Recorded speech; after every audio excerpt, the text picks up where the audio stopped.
Streptococcus agalactiae est un streptocoque bêta-hémolytique encapsulé du groupe B, d'où son appellation streptocoque B. C'est une bactérie à gram positif en forme de cocci, en diplocoque ou en chaînette. Le streptocoque B est un commensal du tube digestif et des voies urogénitales retrouvées chez 10 à 30% des adultes sains en fonction de la population étudiée. Cependant, aux âges extrêmes de la vie, c'est-à-dire chez le nouveau-né ou chez la personne âgée, et également chez les personnes immunodéprimées, cette bactérie peut être un véritable pathogène.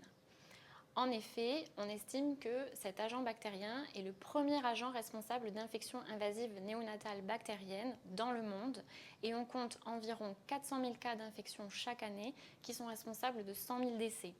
En France, on dénombre environ 500 cas d'infections invasives néonatales à streptocoque B qui sont responsables d'entre 30 et 60 décès. Chez le nouveau-né et le nourrisson, le streptocoque B est responsable de deux types d'infections.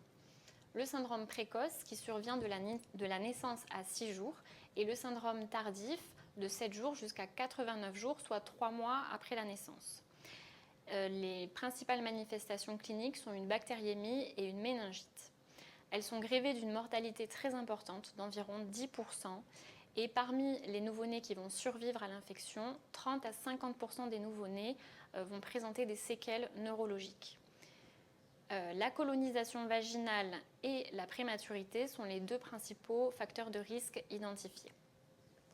Le syndrome précoce résulte d'une transmission verticale de la bactérie de la mère colonisée au niveau vaginal vers le nouveau-né, soit pendant la grossesse par une contamination du liquide amniotique avec ou sans rupture des membranes, soit au moment de l'accouchement par voie basse suite à l'inhalation et l'ingestion des sécrétions maternelles vaginales par le nouveau-né.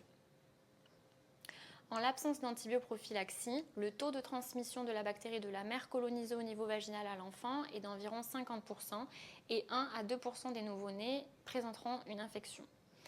Parmi les bébés infectés, 5 à 10% présenteront une complication type bactériémie ou méningite. Le syndrome tardif, quant à lui, survient de 2 à 8 semaines après la naissance. Il se manifeste par une bactériémie sans foyer identifiée la plupart des cas et se complique beaucoup plus fréquemment de méningite que le syndrome précoce dans 20 à 50% des cas. La physiopathologie de l'infection de ce syndrome tardif n'est que partiellement identifiée aujourd'hui. On ne sait pas comment le bébé se contamine. Les hypothèses sont soit une transmission verticale au moment de l'accouchement, soit une transmission horizontale par le manuportage par exemple, ou par les soins, ou par d'autres sources environnementales. L'hypothèse d'une transmission par le lait maternel est très controversée aujourd'hui et donc l'allaitement n'est pas contre-indiqué chez la femme enceinte. Chez la femme enceinte colonisée au niveau vaginal par la bactérie, les complications sont un risque donc de contamination du liquide amniotique qui peut aboutir à une infection intra-utérine et qui peut conduire à une mort fœtale in utero. Également en postpartum, donc après l'accouchement, des complications telles que le sepsis ou l'endométrite peuvent survenir chez la mère. En France et dans de nombreux pays industrialisés, l'incidence des infections invasives néonatales à streptocoque B a largement diminué grâce au dépistage systématique du portage vaginal associé à une antibioprophylaxie. Donc le dépistage chez la femme enceinte doit être effectué en fin de grossesse, entre 34 et 38 semaines d'aménorrhée, puisque en fait, le portage de la bactérie est intermittent chez la femme. Si ce portage est positif, alors la mère doit être mise sous antibiotiques, donc il s'agit principalement d'une bêta-lactamine, la pénicilline ou l'amoxicilline, ou en cas d'allergie la clindamycine, par voie intraveineuse à partir du début du travail jusqu'à la fin de l'accouchement. Cette antibioprophylaxie peut également être administrée chez les mères lors d'autres situations à risque d'infection néonatale, telles qu'une bactériurie chez la mère au cours de la grossesse à streptocoque B, un antécédent d'infection à streptocoque B dans la fratrie ou en l'absence de dépistage du portage vaginal de la bactérie chez la mère. Et également, si un des facteurs de risque suivants est présent chez la femme enceinte, donc un accouchement prématuré avant 37 semaines d'aménorrhée, une rupture des membranes prolongée supérieure à 12 heures ou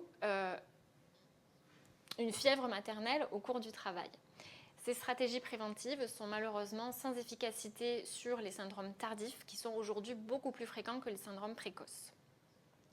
Chez le nouveau-né infecté, le traitement repose avant tout sur l'antibiothérapie qui est toujours donc de l'amoxicilline, parfois qui peut être associé à un autre antibiotique, par exemple la gentamicine. L'antibiothérapie doit être administrée dans les 48 premières heures de vie du nouveau-né et doit être prolongée à 7 jours en cas de bactériémie et à 14 jours en cas de méningite. Il n'existe actuellement aucun vaccin contre le Streptococcus agalactiae. Néanmoins, des vaccins ciblant les antigènes capsulaires sont en cours de création. Vous pouvez retrouver toutes ces informations sur le site de la Haute Autorité de Santé et également sur celui de l'association GRIG.